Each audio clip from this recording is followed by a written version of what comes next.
لیاقت بلوچ صاحب، محترم جناب خواجہ محمد آصف صاحب و دیگر اکابرین، محترم جناب خواجہ سلمان رفیق صاحب، اور میرے انتہائی قابل احترام بزرگوں، بھائیوں، بہنوں اور نوجوان ساتھیوں، السلام علیکم۔ آج ہم خواجہ رفیق شہید کی یاد میں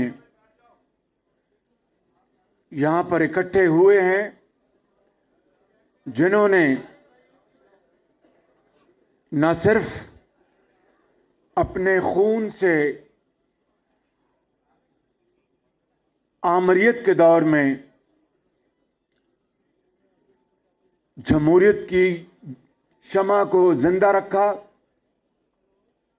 بلکہ جاگیرداری، اقربا پروری کے خلاف وہ ساری عمر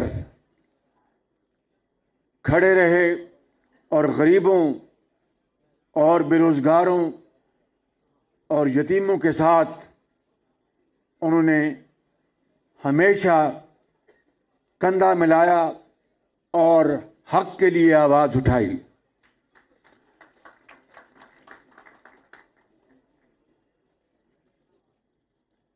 ان کے جانشین جناب خواجہ سعد رفیق صاحب اور سلمان رفیق صاحب آج انہی کے نقش قدم پر چلنے کی بھرپور کوشش کر رہے ہیں، اور چاہے حکومت ہو یا پھر ابتلا کا زمانہ، یہ دونوں بھائی اپنے نظریے پر قائم رہ کر اپنی پارٹی کے ساتھ، پارٹی کی قیادت کے ساتھ ساتھیوں، ورکروں کو ساتھ لے کر وہ اس جدوجہد میں ہمیشہ شریک رہے، اور ایک بار پھر انہوں نے جیل بھی کاٹی، سختیاں بھی برداشت کی، لیکن اپنی جگہ سے ٹس سے مس نہیں ہوئے۔ میں زیادہ کہوں گا تو شاید اس کے دوسرے مطلب لیے جائیں گے، لیکن اختصار کے ساتھ یہ کہنا چاہوں گا کہ مجھے دونوں بھائیوں کے ساتھ نہ صرف بہت قریب سے موقع ملا اٹھنے بیٹھنے کا، سفر اکٹھا کرنے کا، بلکہ کام کرنے کا بھی بہت قریب سے موقع ملا۔ میں ایک ایک مثال دے کر بات کو آگے بڑھاؤں گا کہ جب پاکستان میں بجلی کے حوالے سے اندھیروں نے یہاں پر بسیرا کر رکھا تھا، 20 گھنٹے کی لوڈ شیڈنگ تھی، اور میاں نواز شریف نے قوم کے ساتھ وعدہ کر رکھا تھا اپنے انتخابی جلسوں میں کہ اگر مجھے اللہ تعالیٰ نے موقع دیا تو میں 5 سالوں میں یہ اندھیرے ختم کرنے کی حد المقدور کوشش کروں گا۔ میری بات چھوڑیں، میں تو ہوں جلد باز، میں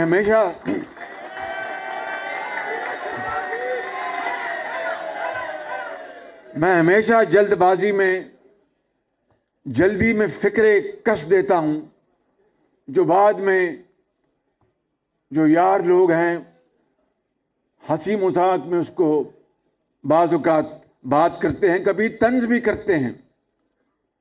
تو میں نے ایسے لمحات میں کہہ دیا، میں یقیناً بہکا وہ تو نہیں تھا، ہوش حواس میں تھا، الحمدللہ کوئی جادو ٹونے کا شکار نہیں تھا،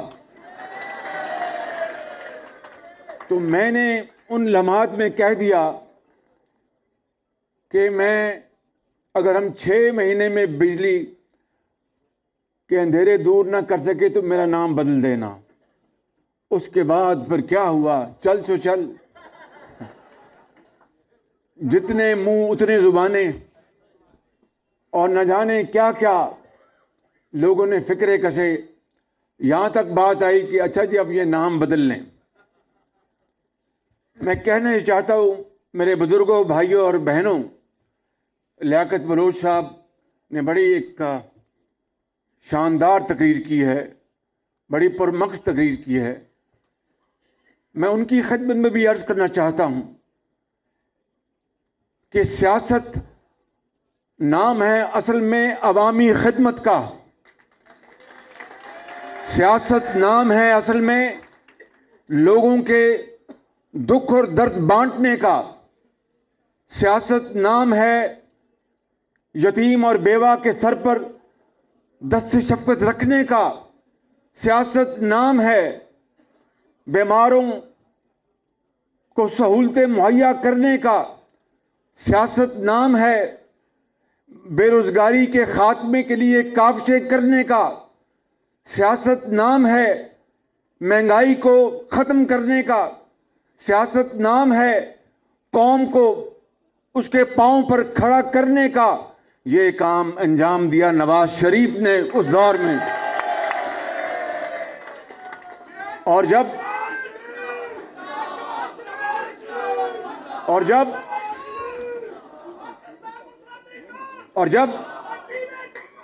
ابھائی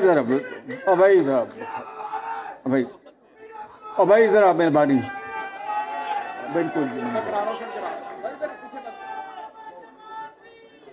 تو میں گزارش کر رہا تھا میرے بزرگوں، بھائیوں اور بہنوں، ذرا اور نعرے بعد میں لگا لینا یار، نعرے ابھی الیکشن کا وقت آنے والا ہے، ان کو بھگانے کا وقت آنے والا ہے تو نعرے لگائیں گے اس وقت۔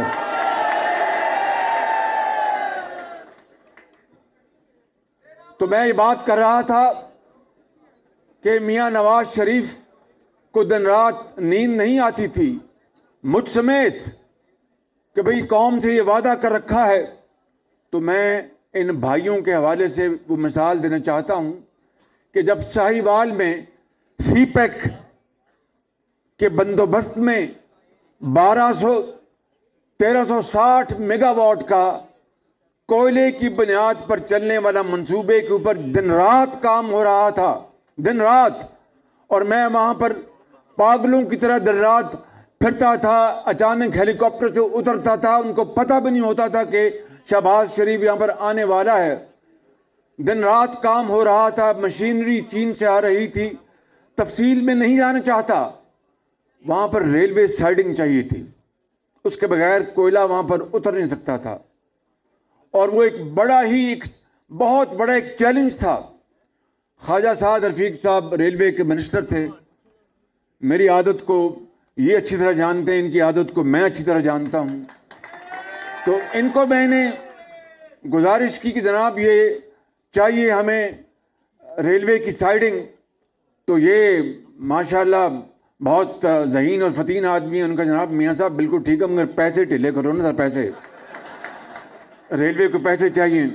میں نے کہا خواجہ صاحب پیسے تو آپ نے لگانے ہیں؟ کہنے نہیں، یہ تو آپ لگائیں گے اپنا، یہ ہمارا کام نہیں ہے۔ بہرحال پیسوں کا سارا وہ بات ہو گئی، مگر اس میں بہت وقت چاہیے تھا، بڑی محنت چاہیے تھی، اور اس کے بغیر ہر چیز مکمل ہو جاتی، او بھائی ہر چیز مکمل ہو جاتی، اگر وہ ریلوے سائڈنگ کوئلہ اتارنے کے لیے نہ بنتی تو وہ بجلی پیدا نہیں ہو سکتی تھی۔ میں آپ کو بتانا چاہتا ہوں کہ خواجہ صاحب ان کی ٹیم نے دن رات کام کیا، اور الحمدللہ ریکارڈ پیریڈ میں وہ ریلوے سائڈنگ مکمل کی، اور دنیا کی، پاکستان کی نہیں، پاکستان میں نہیں، دنیا کی تاریخ میں یہ چین کا یہ منصوبہ اتنی کم مدت میں دنیا کے کسی کونے میں مکمل نہیں ہوا جو ساہیوال میں نواز شریف کی قیادت میں الحمدللہ ان کی ٹیم نے مکمل کر کے دیا۔ اور اگر خواجہ سلمان رفیق کی بات کی جائے تو وہ تو فقیر منچ آدمی ہے، بالکل نہ ٹیلی ویژن سے غرض، نہ فوٹو سے غرض، نہ کسی اور چیز سے غرض. دن رات یہ شخص دکھی انسانیت کے غم میں تڑپتا ہے اور دن رات ان کے لیے کام کرتا ہے. بالکل مجھے افسوس تو اس بات کا ہے کہ دونوں بھائی بے گناہ جیل میں پہنچے، مگر خواجہ سلمان رفیق تو سوچتا ہوگا کہ میں کس پاداش میں یہاں پر پہنچ گیا ہوں.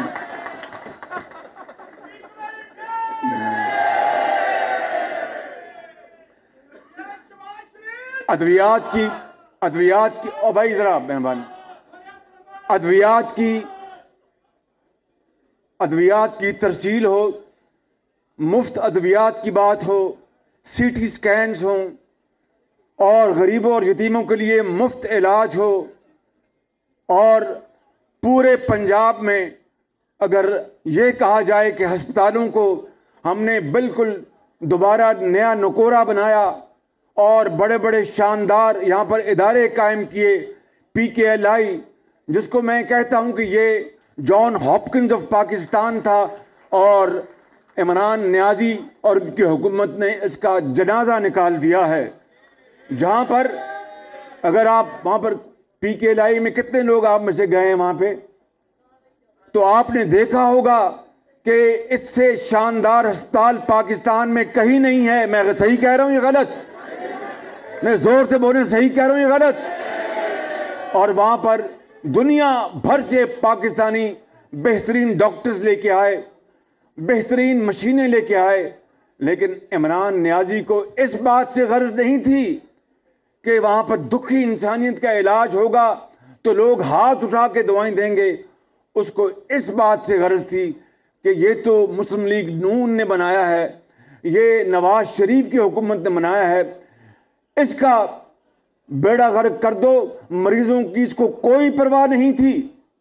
یہ ہے وہ عظیم سانحہ جو 2018 میں واقع ہوا، اور میں اس بات کو کھلے عام تسلیم کرتا ہوں کہ بے شمار لوگوں نے عمران خان نیازی کو ووٹ دیا کہ شاید تبدیلی سے پاکستان بدلے گا. مسلم لیگ نون کی جو بھی کارکردگی اور یا دوسری پارٹیز کی جو بھی کارکردگی، انہوں نے کہا کہ اس کو ٹیسٹ کرو، اس ٹیسٹ کرکٹر کو. لیکن آپ نے دیکھا کہ 3.5 سالوں میں اس ملک کی معیشت کا جنازہ نکل چکا ہے، اور جگہ جگہ آپ دیکھتے ہیں دیہاتوں اور شہروں میں اور قصبوں میں لوگ معیشت کے جنازہ وہاں پر پڑھتے ہیں اور روتے ہیں دن رات آسمان کی طرف دیکھ کر کے.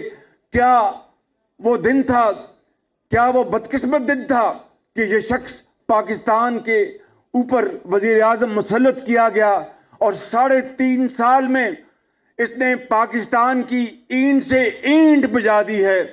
معیشت کی بات کریں تو آج لوگ ایک وقت کی روٹی کو ترستے ہیں، اور مہنگائی کی بات کریں تو ایک ماں اپنے بچے کے لیے دودھ نہیں خرید سکتی، اور بے روزگاری کی بات کریں تو لاکھوں لوگ بے روزگار ہو چکے، اور چھت کی بات کریں تو 50 لاکھ گھر تو بڑی دور کی بات ہے، ایک کمرے کی اینٹ تک نہیں رکھی.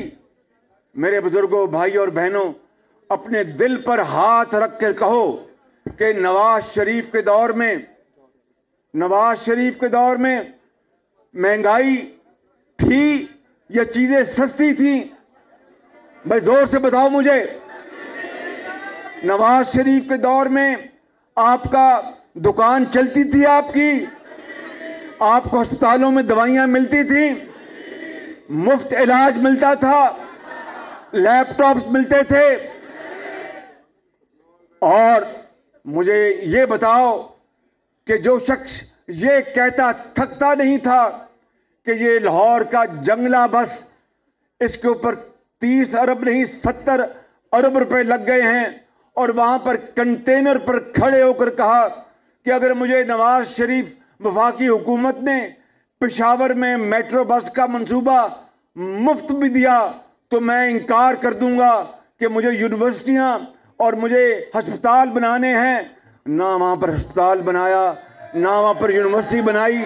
اور جب وہاں پر پشاور کی BRT چلی تو پھر وہ چلتی تھی رکتی تھی، بس چلتی تھی آگ لگتی تھی، بس چلتی تھی آگ لگتی تھی، اور آج تک وہ اس کو مکمل نہیں کر سکے. اور لاہور کا میٹرو بس 30 ارب میں، اور یہ ہے 27 کلومیٹر، اور پشاور کا میٹرو بس 20 کلومیٹر 100 ارب روپے سے اوپر چلا گیا. اور پھر آپ دیکھیں یہ آپ کی اورنج لائن، اور دیکھیے اورنج لائن آپ نے، اور دیکھیں کہ کہتے ہیں جناب کہ پولوشن، اس کی جتنی مخالفت کی گئی اورنج لائن کی، PTI اس کے پیچھے تھی. سارا یہ اورنج لائن کو ڈیلے کرنے کا جتنا بھی یہ ایک انتہائی گھناؤنا پروگرام جو بنا، وہ PTI عمران خان کی سربراہی میں بنا. لاہور ہائی کورٹ میں یہ کیس 1 سال چلا اور 300 صفحے کا فیصلہ آیا، اور اس میں ایک دھیلے کی کرپشن وہاں پر ثابت نہیں کی گئی. پھر سپریم کورٹ میں گئے، اور سپریم کورٹ میں ان کے اپنے PTI کے جو علامہ اقبال مرحوم کے جو صاحبزادے ہیں وہ پٹیشنر بن گئے، تاکہ ان کو ڈر یہ تھا کہ اگر اورنج لائن نواز شریف کے دور میں چل گئی تو پھر 2018 کا الیکشن پھر ان کا دھرا رہ جائے گا. یہ تھی اس کے پیچھے. ان کو آپ کی مصیبت، آپ کی بیٹی کا کالج ٹائم پر پہنچنا، ایک مزدور کا کارخانے میں ٹائم پر پہنچنا، ایک مریض کا ہسپتال میں ٹائم پر پہنچنا، ایک استاد کا یونیورسٹی پر ٹائم پر پہنچنا، ایک بیوہ کا اپنے گھر میں کام کرانے پر ٹائم پر پہنچنا، یہ ان کو کوئی غرض نہیں تھی. ان کو ایک ہی غرض تھی کہ چاہے وہ عوامی سہولت ہے یا نہیں، وہ نواز شریف کا منصوبہ ہے تو اس کو بالکل اس کو ختم کر دو. آج ایک اور پھر 3.5 سال کیا کیا؟ تختیوں کے اوپر تختیاں، تختیوں کے اوپر تختیاں، تختیوں کے اوپر تختیاں.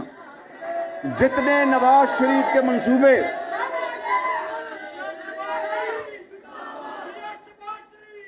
جتنے نواز شریف کے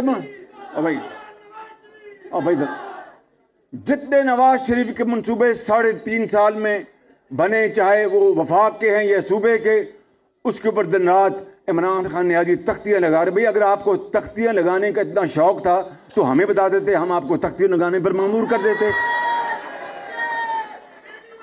اور آج نالج پارک پر جا رہے ہیں افتتاح کرنے. یہ وہ نالج پارک ہے جو میں نے اس خطا کار نے 2014 میں اس کا سنگ بنیاد رکھا تھا. اور پھر پہلی یونیورسٹی اٹلی کی یونیورسٹی کے تعاون سے ہم نے اس کا معاہدہ کیا. اور یہ جو ہماری جو یونیورسٹی ہے انفارمیشن ٹیکنالوجی فیروزپور روڈ پر، اس کو ہم وہاں پر شفٹ کر رہے تھے. آج خان صاحب کو KPK میں بری طرح شکست کے بعد خیال آیا کہ میں جا کے ایک اور تختی لگاؤں.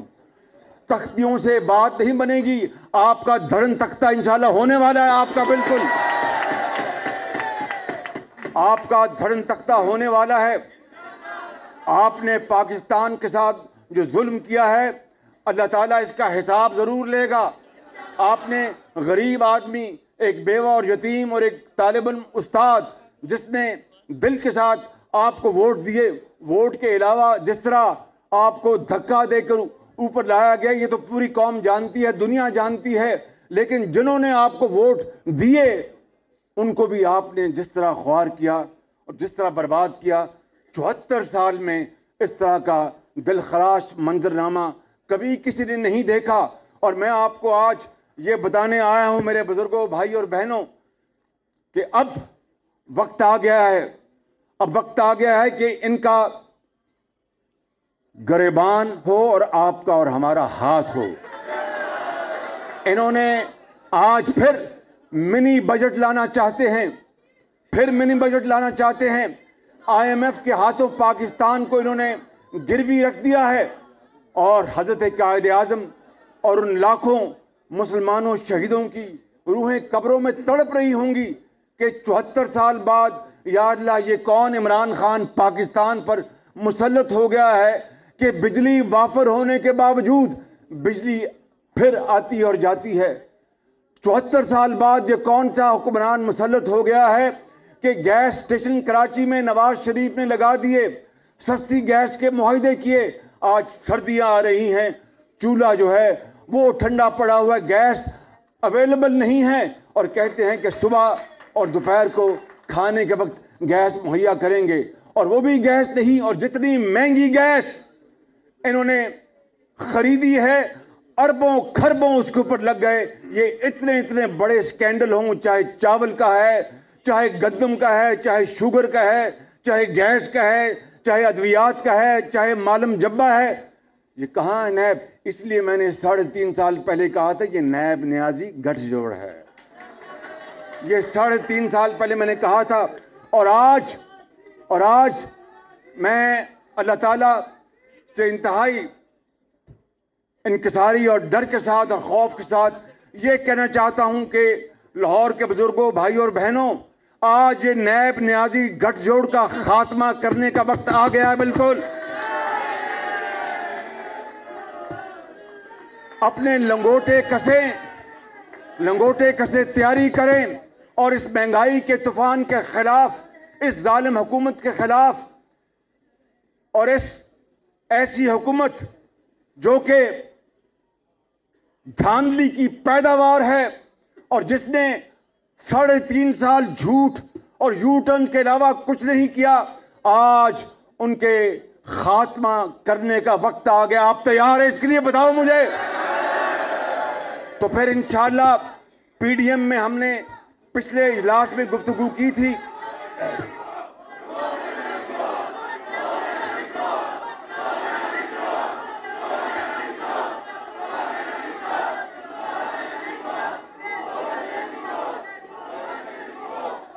میں آخری بات آپ سے کرنا چاہتا ہوں. میں آخری بات آپ سے کرنا چاہتا ہوں کہ ہم نے اگر یار بس سن لینا, بس ہم نے اگر اس حکومت سے فی الفور جان نہ چھڑائی تو پھر پاکستان کا خاکم بدن خدا حافظ.